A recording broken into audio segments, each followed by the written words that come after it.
तो दोस्तों ये एक्सपीरियंस मैं आज आपके सामने शेयर कर रहा हूँ PYQ सीरीज से, जो आपको 28 अगस्त को जे एडवांस जो होने वाला है उसके लिए बहुत मदद करेगा। अभी मैंने बताया था, ये अभी बताया था, इससे पहले पूरी थ्योरी एक्सप्लेन की थी। प्लीज़ ध्यान से करना इस सवाल को, बहुत इंपॉर्टेंट है। हमने पहले भी पढ़ा था जब session. Hi hello everyone, I am Vishal Joshi, आपका प्यारा विजय सर, और हमारी PYQ सीरीज में हम एक बार फिर से शुरू कर रहे हैं नया टॉपिक। जी हाँ दोस्तों, इसका नाम है एस ब्लॉक। चलिए शुरू करते बिना किसी देरी के, ठीक है। चलिए बताइए फटाफट। Property of alkaline earth metals that increase with their atomic number. जी हाँ दोस्तों, आपको अल्कलाइन अर्थ मेटल की ऐसी प्रॉपर्टी बतानी है जो इंक्रीज होगी देयर एटॉमिक नंबर। जल्दी स्टार्ट करो, फटाफट सोचो। इंक्रीज होनी चाहिए। देखो, इलेक्ट्रोनेगेटिविटी की बात करूं तो डाउन द ग्रुप इलेक्ट्रोनेगेटिविटी तो डिक्रीज होती है, कैंसिल। आयनाइजेशन एनर्जी नीचे आने पर घटती है, कैंसिल। अब क्या बचा मेरे पास, ये और ये, यानी कि आपको सोचना है सिर्फ बी और डी में, बी और सी में से सोचो।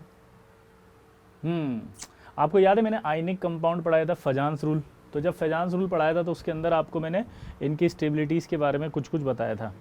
सोचो उससे, ये आपका हाइड्रोक्साइड है, हाइड्रोक्साइड को हमेशा मोनो एटॉमिक माना जाएगा, और ये आपका है सल्फेट, ये आपका पॉली एटॉमिक। मैंने जो कहा था सॉल्युबिलिटी अगर पॉली एटॉमिक है तो डिक्रीज बोलना है, मोनो एटॉमिक तो इंक्रीज बोलना है। तो आंसर बी, इंक्रीज। ठीक है, ध्यान रखना, रिवाइज करके जाना भाई दोस्तों। क्या बोला मैंने, OH माइनस को सॉल्युबिलिटी में मोनो एटॉमिक, तो मोनो एटॉमिक में हमेशा इंक्रीज और पॉली में डिक्रीज, तो ये डिक्रीज हो गई। अगला करो, highly pure dilute solution of sodium in liquid ammonia. बहुत ही अच्छा सवाल है, लिक्विड अमोनिया की बात कर रहा है, जल्दी करो।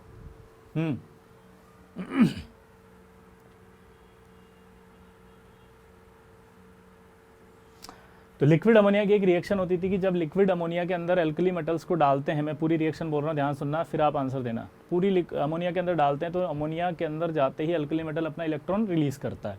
इलेक्ट्रॉन रिलीज करते उस सोल्यूशन में एक कैटायन फ्री हो गया अमोनिएटेड, और एक इलेक्ट्रॉन फ्री हो गया अमोनिएटेड। ठीक है, अब चूंकि इलेक्ट्रॉन फ्री है इसलिए ये कंडक्टर सॉल्यूशन है, क्योंकि इलेक्ट्रॉन फ्री है इसलिए रिड्यूसिंग एजेंट है, क्योंकि आसानी से कोई भी वो इलेक्ट्रॉन को ले जा सकता है।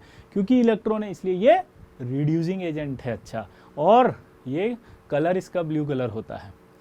अनपेड इलेक्ट्रॉन है इसलिए ये पैरामैग्नेटिक भी है। तो अगर आपसे सवाल पूछे तो आप याद रखना, एल्कली मेटल का अमोनिया, लिक्विड अमोनिया के अंदर जो सॉल्यूशन है उसकी प्रॉपर्टीज है, पहला कंडक्टर होगा, ब्लू कलर होगा, पैरामैग्नेटिक होगा, स्ट्रॉन्ग रिड्यूसिंग एजेंट होगा।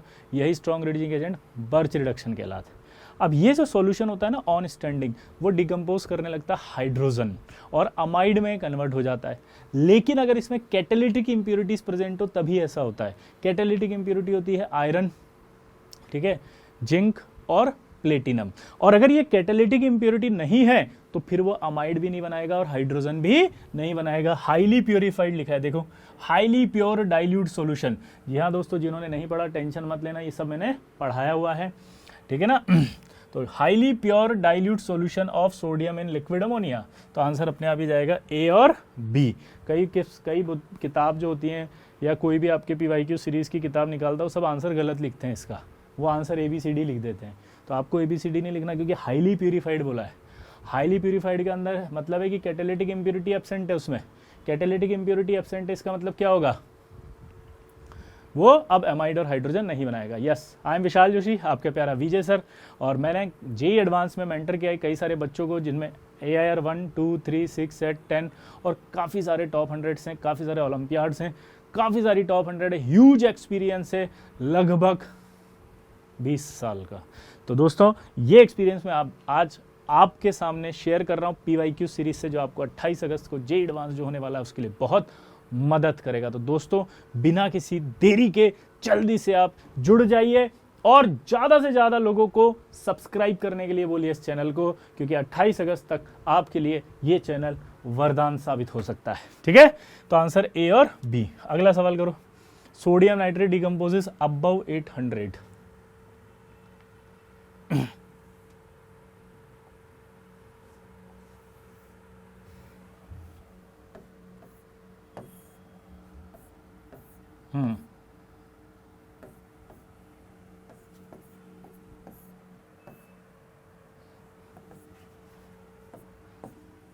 देखो कोई भी जो नाइट्रेट सॉल्यूशन है ना, वो नाइट्रेट सॉल्यूशन जो होता है वो टूटता है, हाँ कोई भी जो नाइट्रेट सॉल्यूशन है वो टूटता है पहले मेटल ऑक्साइड में NO2 में और हाफ O2 में। ध्यान रखना, लेड नाइट्रेट होगा तो वो lead oxide NO2 plus O2 में जाएगा, कॉपर होगा तो कॉपर ऑक्साइड प्लस NO2 में जाएगा। तो सब इसी में टूटते हैं, किसको छोड़ के? सिर्फ सोडियम, पोटेशियम, रुबिडियम और सीजियम, इनका जो हीटिंग इफेक्ट है वो थोड़ा अलग है, वो मैं लिख रहा हूँ। मान लीजिए आपसे कहा कि आप ये हीटिंग इफेक्ट है, तो सबसे पहले ये आपका सोडियम नाइट्रेट टूटेगा 500 डिग्री पे, टेम्परेचर याद करने की ज़रूरत नहीं है, वो टूटता है आपका NaNO2 में। किस में टूटेगा? NaNO2 में प्लस O2 में, और फिर ये NO2 और हाई टेम्परेचर देंगे इसको, लाइक 800, तो ये आपका ऑक्साइड में प्लस N2 में प्लस O2 में टूट जाएगा। इसको आप बैलेंस कर सकते हैं। ठीक है, तो ये आपके पास रिएक्शन आ गई। तो फाइनल प्रोडक्ट आप देख सकते हैं क्या बनेगा। Na2O ऑप्शन है हाँ, N2 ऑप्शन है हाँ, O2 ऑप्शन है हाँ, तो आंसर जाएगा A, B और D। ये क्यों नहीं बना समझ में आ गया? बाकी सारे नाइट्रेट्स में ये बनेगा सिवाय इनको छोड़ के। तो आपको यही इंपॉर्टेंट कॉन्सेप्ट है जो दिमाग में रखना है। ठीक है, अगला सवाल करो। Beryllium chloride shows acidic nature in water और why BeCl2 is easily hydrolyse. BeCl2 के अंदर सबसे पहला हाइड्रोलिसिस की कंडीशन होती है वैकेंट ऑर्बिटल होना चाहिए, वो है, पॉजिटिव चार्ज होना चाहिए, वो भी है। तो वैकेंट ऑर्बिटल और पॉजिटिव चार्ज अगर होगा तो इसका मतलब ये है कि वो हाइड्रोलाइज्ड हो जाएगा, तो इसलिए ये हाइड्रोलाइज्ड हो जाता है। एसिडिक नेचर क्यों होगा? बहुत आसान है, जब ये पानी में जाएगा तो हाइड्रोलाइज्ड होगा और हाइड्रोलाइज्ड होकर के ये HCl बनाएगा, और HCl अगर होगा तो वो एसिडिक होगा, that's why it is acidic in nature. Clear दोस्तों? आई होप आपको समझ में आ गया होगा।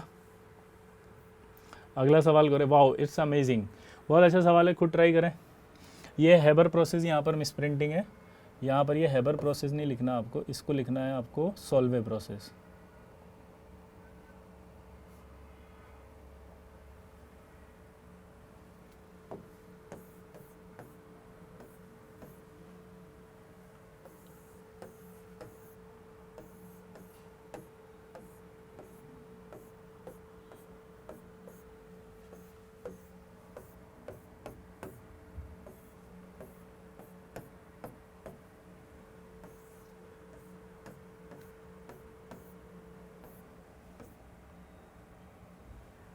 तो ये आप हटा के इसको सोल्वे प्रोसेस करना है ना।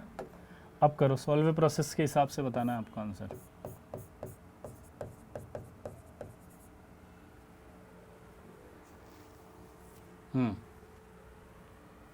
ट्राई करो सोल्वे प्रोसेस। सोल्वे प्रोसेस अगर आपको याद आ रहा हो ना तो आप आराम से कर लेंगे। तो मैं आपको बता देता हूँ सोल्वे प्रोसेस क्या होता है। अमोनिया प्लस CO2 है, उसको अपन मिलाते हैं तो ये बनता है अमोनियम कार्बोनेट। अमोनियम कार्बोनेट में जब और एक्सिस में आप CO2 पास करते हैं, या पानी भी है, तो आप ये और एक्सिस में अगर पास करते हैं तो अमोनियम बाई कार्बोनेट। अब इस अमोनियम बाई कार्बोनेट की रिएक्शन अगर हम NaCl से कराते हैं तो सोडियम बाई कार्बोनेट और NH4Cl।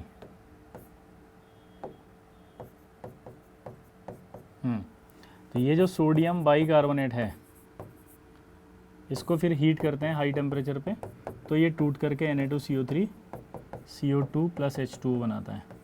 ठीक है, तो आप देख सकते हो क्या हुआ यहाँ पे, ये रिएक्ट करा, ये बना, फिर NaCl से किया, ये बना। इसके बाद ये जो NH4Cl बनता है ना, इस NH4Cl से भी हम बाई प्रोडक्ट बना लेते हैं, और इस NH4Cl से बाई प्रोडक्ट क्या बनता है देखना जरा, वो बनता है आपका कैल्शियम हाइड्रोक्साइड से रिएक्शन करा के। तो कैल्शियम हाइड्रोक्साइड से रिएक्शन करा के जब बनाते हैं तो आपका यहाँ पर बनता है अमोनिया और CaCl2। ठीक है, तो यहाँ पर अब आपको बना के बताना है कि क्या क्या बना होगा। आई होप आप इस पूरे पैराग्राफ को इजी गोइंग कर लेंगे। मैंने आपके लिए पूरा रिएक्शन लिख दिया, और जिन बच्चों को याद नहीं है वो सॉल्वे प्रोसेस याद कर लें, देख सकते हैं आपकी कितना इंपॉर्टेंट है। वापस से बोलूँगा, क्या हुआ सॉल्वे में, अमोनिया प्लस वाटर ने रिएक्ट किया CO2 की प्रेजेंस में, तो क्या बना, अमोनियम कार्बोनेट, क्योंकि ये बेस है ये एसिड है। अमोनियम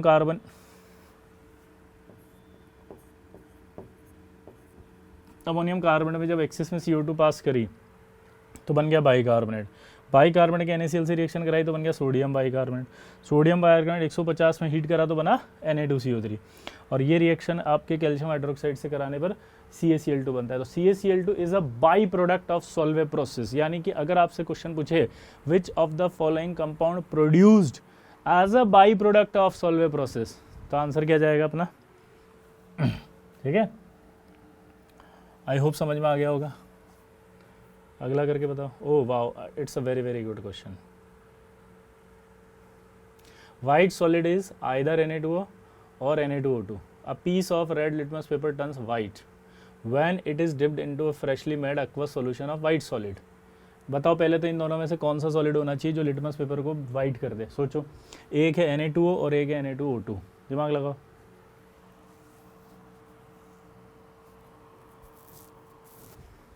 आई होप बहुत सिंपल आंसर है।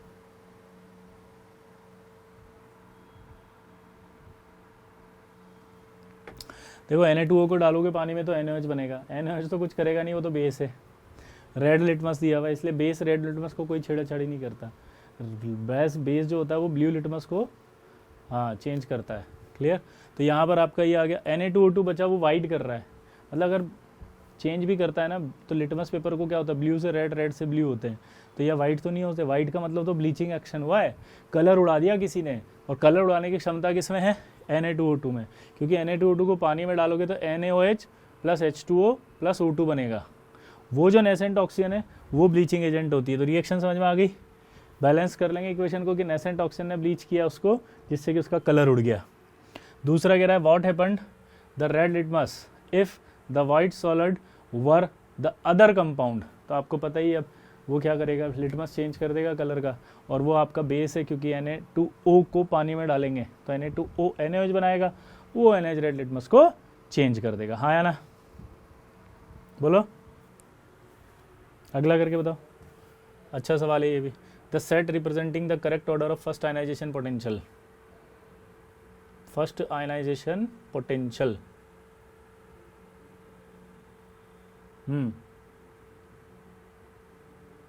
पहला ही आंसर बी दिख रहा है मुझे तो यहाँ पे। क्यों दिख रहा है बताओ। नीचे आने पर आयनाइज एनर्जी घटती है तो सबसे ज़्यादा बेरिलियम, फिर मैग्नीशियम, फिर कैल्शियम। तो आंसर ही बॉम्बे हो गया। ये करो अच्छा अरे ये अच्छा सवाल है, बहुत अच्छा सवाल है। Identify the following. Na2CO3 बोल रहा है वो, उसको SO2 से कराया तो A बन गया, फिर Na2CO3 को B, फिर एलिमेंटल सल्फर दिया हुआ हीट तो C, और फिर C की I2 से कराई तो D। और also mention the oxidation state of sulphur in all the compounds. चलो ट्राई करो।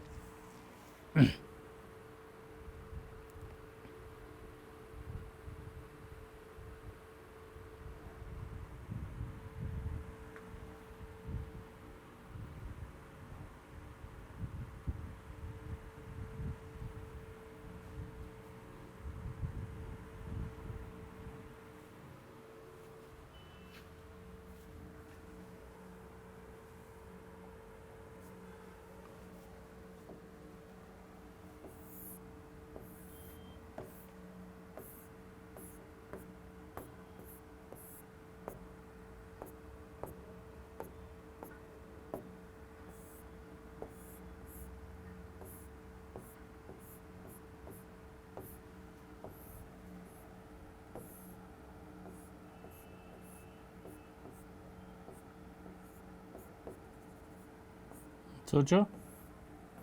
हुआ।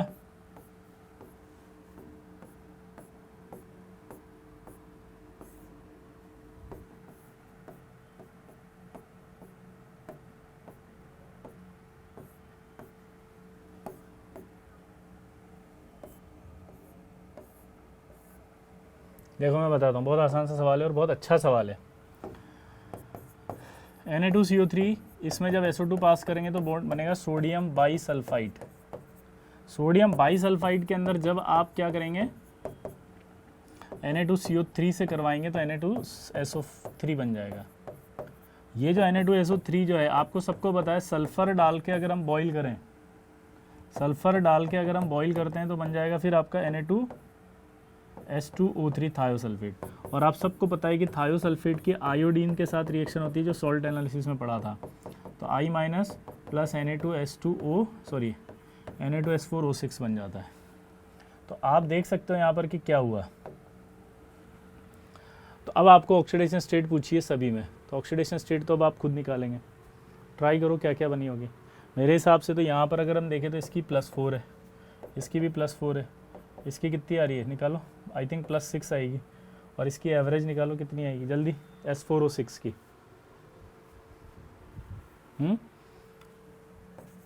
एवरेज निकाल के बताओ। 4x + 6 - 2 बराबर -2, तो 4x बराबर कितना हुआ 10, तो x बराबर कितना हुआ 2।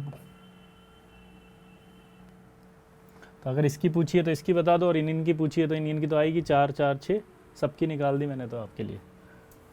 ठीक है, अगला सवाल करो। Oh how, what an question, amazing, it's an extraordinary question, it is a very very good question, please do it fast.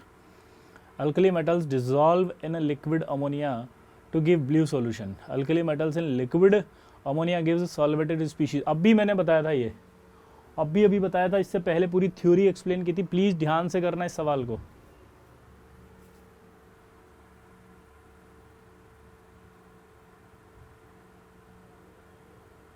भैया अभी बताया था लिक्विड अमोनिया के अंदर डालेंगे तो क्या होगा, वो आपका अनपेड इलेक्ट्रॉन देगा, अनपेड इलेक्ट्रॉन देगा, उससे कंडक्टेंस आती है, उससे आपके कलर आता है, उसी वजह से वो रिड्यूसिंग एजेंट है। तो अमोनिएटेड इलेक्ट्रॉन की वजह से होगा, सॉल्वेटेड टाइप स्पीशीज बनेगी। ये सही बात है, तो आंसर इसका क्या आएगा, फर्स्ट स्टेटमेंट भी ट्रू है, सेकंड स्टेटमेंट भी ट्रू है, बट सेकंड स्टेटमेंट एक्सप्लेनेशन नहीं है। ये करो, compound formed upon combustion of sodium metal in axis air. बहुत अच्छा सवाल है, जल्दी करो।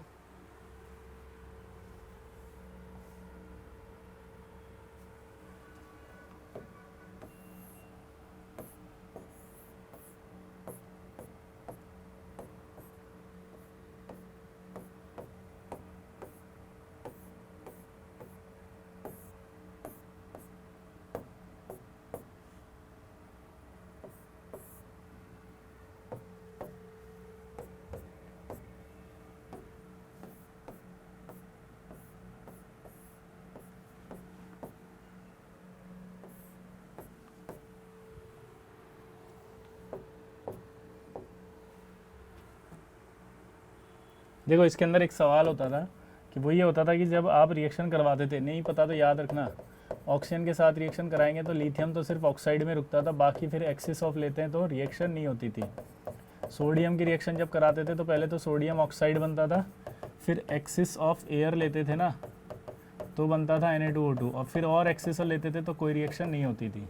लेकिन पोटेशियम, रुबीडियम और सीजियम में अगर O2 लेते थे तो रिएक्शन होती थी, है ना। और पहले वो ऑक्साइड बनाते थे, एक ही एग्जांपल से समझा रहा हूँ मैं, है ना। फिर उसके बाद एक्सिस में लेते थे तो K2O2 बनाते थे, और फिर एक्सिस में लेते थे तो KO2 बनाते थे। ठीक है, the compound formed upon combustion of sodium metal in axis. अब आप दिमाग लगाओ, सोडियम में तो ऑक्साइड भी बनेगा और पर ऑक्साइड, तो आंसर ये आएगा बी और ए, सुपर ऑक्साइड नहीं बनेगा। अगला सवाल करो। Pair of reagent that yields paramagnetic species is R, जल्दी बताओ।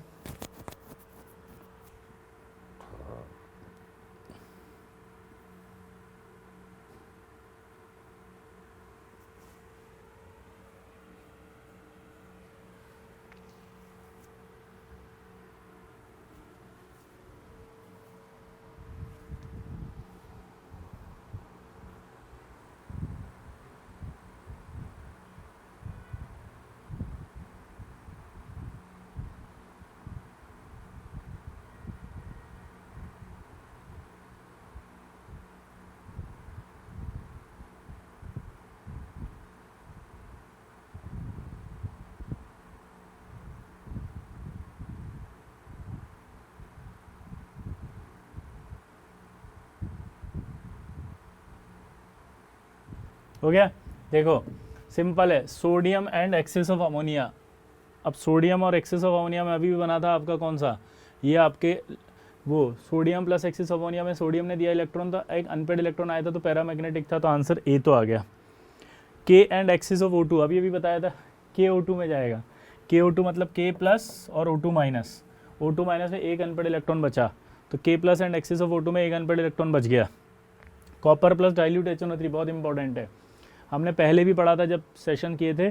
कॉपर प्लस यानी कि हाइड्रोजन से नीचे वाले अगर HNO3 से रिएक्ट करते हैं डाइल्यूट से तो NO बनाते हैं, और NO में 15 इलेक्ट्रॉन है, 15 इलेक्ट्रॉन है तो अनपेड इलेक्ट्रॉन होगा। O2 एंड 2 इथाइलिन एंथ्रेक्विलिन से H2O2 बनता है, H2O2 डायामैग्नेटिक है, तो आंसर ABC जाएगा। ठीक है, तो ये आपके 2014 तक के आए हुए सवाल थे। ठीक है, इसके बाद के सवाल मतलब एस ब्लॉक में कोई बहुत हर साल नहीं आ रहे हैं, जैसे आप लोग अभी कंपेयर करोगे कि सर ने सारे सवाल नहीं कराए, नहीं नहीं सारे करा दिए अभी तक के। हाँ, पर मैंने आपसे बोला 20 और 21 के तो मैं अलग से कराऊंगा लास्ट में, ताकि आपका एक पूरा रिवीजन हो जाए। ठीक है, तो प्लीज़ एस ब्लॉक के इतने ही थे, एक दो सवाल जो और बचे होंगे वो मैं आगे उसी में सेशन में ले लूँगा। बट आपने नोटिस किया कि अमोनिया वाली रिएक्शन बहुत आ रही है, एक O2 वाली रिएक्शन बहुत आ रही है, तो आप सभी से रिक्वेस्ट है कि आप इनको करके जाएं। ठीक है, एक सवाल और आएगा पैरामैग्नेटिक डायामैग्नेटिक, वो इसी से कनेक्टेड है, ऐसा का ऐसा ही, जो 2021 में उन्होंने चेंज करके पूछा था। तो ये जितने सवाल हैं इनकी थ्योरी कर जाओ बस आप। आई प्रॉमिस कि एस ब्लॉक में आपका कोई आंसर गलत नहीं होगा। यहाँ पर बिल्कुल ऐसे रटे हुए सवाल नहीं आएंगे, ऐसे स्टेटमेंट नहीं आएंगे, कोई इन्फॉर्मेशन नहीं आएगी, लॉजिकल सवाल आएगा जैसे यहाँ लिखे हुए हैं। 4-5 रिएक्शनें पढ़कर जाएं और जितने मैंने एक्सप्लेनेशन दिए वो अच्छे से कर लें, आपका एस ब्लॉक में से सवाल गलत नहीं होगा, आई प्रॉमिस। प्लीज़, लेकिन एक प्रॉमिस आपको भी करना है, इस चैनल को बहुत दूर तक फैलाना है, वायरल करना है, सब्सक्राइबर की बाढ़ आ जाए, यूट्यूब सरप्राइज्ड हो जाए कि आखिर ऐसा कौन सा चैनल है भाई जिसमें ये सब हो रहा है। प्लीज़, ठीक है, आपको उस लेवल तक मेरा सपोर्ट करना है और मैं सिलेक्शन तक आपका सपोर्ट करूँगा। चलिए मिलते हैं नेक्स्ट सेशन में।